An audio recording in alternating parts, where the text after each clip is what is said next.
السلام علیکم. Hey guys welcome back to my channel. تو یار جیسا کہ آپ سبھی کو پتہ ہے کہ حیا اور مرتسم کی انگیجمنٹ ہو گئی ہے. تو وہاں پہ اچانک میرب کا باپ آ جاتا ہے اور وہ اپنی بھابھی بیگم سے کہتا ہے کہ آپ نے ٹھیک نہیں کیا. وہ بہت ہی غصے میں ہوتا ہے, سب پہ غصہ کر رہا ہوتا ہے اور کہتا ہے کہ آپ نے میری بیٹی پہ تہمت کیوں لگائی, کہ آپ نے اس کو ریحیل کے ساتھ بھاگتے ہوئے دیکھا تھا. مگر بھابھی بیگم چپ ہی رہتی ہے کیونکہ اس نے دیکھا تھوڑی ہوتا ہے, اس کو بس ویسے ہی شک ہوتا ہے. پھر وہ کہتا ہے کہ مرتسم نے اسے اس کے ساتھ پکڑا ہے ریحیل کے ساتھ. اس پر بھی بھابھی بیگم چپ ہی رہتی ہیں پھر, کیونکہ ان کے پاس کوئی جواب ہی نہیں ہوتا. پھر وہ کہتے ہیں کہ افسوس تو اس بات کا ہے, نہ ہی کسی نے اس کا انتظار کیا ہے, نہ ہی اس کے واپس آنے کی امید رکھی ہے, اور اپنی اپنی لائف میں آگے بڑھ گئے ہیں سب. پھر وہ کہتا ہے کوئی غیر کرتا تو سمجھ بھی آتا, لیکن آپ لوگ تو میرے اپنے تھے نا. یہ کہہ کے پھر میرب کا باپ وہاں سے چلا جاتا ہے. مرتضی بھی وہاں سے چلا جاتا ہے. پھر بھابھی بیگم حیا سے کہتی ہے کہ منگنی تو ہو گئی, اب تم بھی جا کے آرام کر لو. پھر بھابھی بیگم کو خیال آ رہا ہوتا ہے کہ میرب نے اس سے پوچھا تھا کہ جب وہ اتنا پسند کرتی تھی مرتسم کو, تو آپ نے ان دونوں کی شادی کیوں نہیں کروائی. اس پہ بھابھی بیگم اس کو کہتی ہے کہ نا مجھے سیم تمہاری جیسی بہو چاہیے تھی, اور میں نے کبھی حیا کو اس میں نہیں دیکھا بہو کے روپ میں آج تک. مرتسم وہاں سے جانے کے بعد اکیلا جا کے سگریٹ پی رہا ہوتا ہے, تو وہاں اس کا نوکر اس کے پاس آتا ہے اور اس سے کہتا ہے کہ مالک اب تو اگر انہوں نے ملنا ہوتا نا تو اب تک مل جاتی, تو آپ ایسا کریں آپ اپنی لائف میں آگے بڑھتے ہیں. اس پر مرتسم مجھ سے کہتا ہے کہ یار میں ایسا پیاسا ہوں کہ جس کی پیاس اسے دیکھے بغیر, اسے محسوس کیے بغیر نہیں بجھ سکتی. اس پہ اس کا نوکر اس سے کہتا ہے مرتسم سے کہ آپ کو ان سے عشق ہے میرب سے.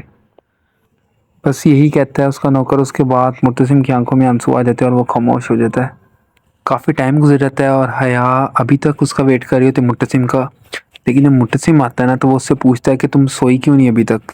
پھر مرتسم مجھ سے کہتا ہے کہ تمہیں کس چیز کا سوگ ہے کہ تم سوئی نہیں ابھی تک. تو وہ کہتی ہے کہ بس مجھے تمہارا سوگ ہے. وہ کہتا ہے میرا کس چیز کا سوگ ہے, میں تو بھاگ بھی نہیں سکتا کہیں, میں تو تمہارے سامنے ہی ہوں.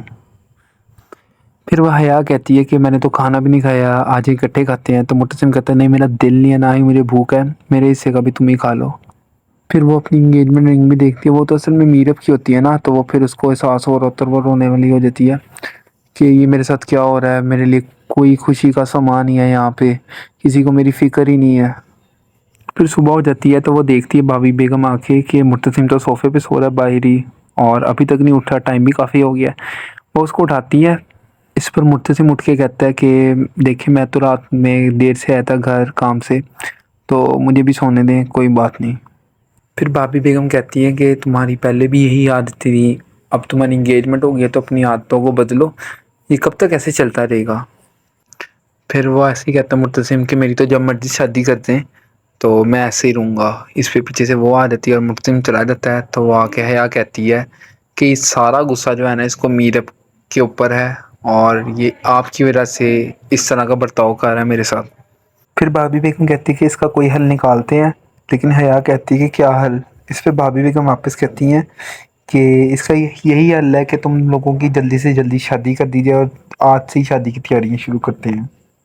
پھر یہ لوگ ڈیزائنر وغیرہ کو گھر بلا کے سوٹ وغیرہ پسند کر لیتے ہیں, جیولری لیکن اس کو پسند نہیں آتی ان کی خاندانی. وہ پھر آگے سے حیا کہتی ہے کیا میں میرب کے لیے جو جیولری تھی وہ میں پہن سکتی ہوں, وہ زیادہ اچھی تھی, وہ بھی تو آپ کی خاندانی ہے نا, اور وہ آپ نے بحیثیت ایز اے وائف اس کے لیے دی تھی نا, تو اب تو مرتسم کی وائف میں ہوں تو وہ میری ہوگی نا, پھر اس پہ میرا حق ہے. پھر یہ لوگ ایسے باتیں کر ہی رہے ہوتے ہیں کہ پیچھے سے مرتسم آ جاتا ہے اور وہ ساری باتیں سن لیتا ہے. تو وہ کہتا ہے کہ وہ میرب کی امانت ہے تو وہ کوئی نہیں استعمال کرے گا. اس پہ حیا کہتی ہے کہ ایسے تو چیزیں خراب ہو جائیں گی. وہ کہتا ہے ہوتا ہے تو ہونے دو, لیکن وہ میرب کی ہی امانت ہے. اور وہ شادی کا سامان دے کے کہتا ہے کہ یہ سب کیا ہے. اس پہ بھابھی بیگم کہتی ہیں کہ یہ تو تم لوگوں کی شادی کا سامان ہے. اس پہ مرتسم کہتا ہے کہ میری شادی نا سادگی سے ہوگی. حیا کہتی ہے کہ دیکھو میرے بھی تو کچھ ارمان ہے, میں بھی لڑکی ہوں, میرے دل کرتا ہے کہ ایسے ایسے ہو. اس پہ مرتسم کہتا ہے کہ اگر میرے سے شادی کرنی نا تو سادگی سے ہی ہوگی. تھوڑی ہی دیر بعد وہاں پہ نا میرب کی دوست آ رہتی ہے, اور وہ آتی تو پوچھتے ہی ہے میرب کا, لیکن مرتسم آ کے سب سے پہلے اس سے پوچھ رہے تھے کہ کچھ پتا چلا میرب کا, اور وہ آگے سے کہتے کہ میں تو خود اسی کا پوچھنے آئی یہاں پہ.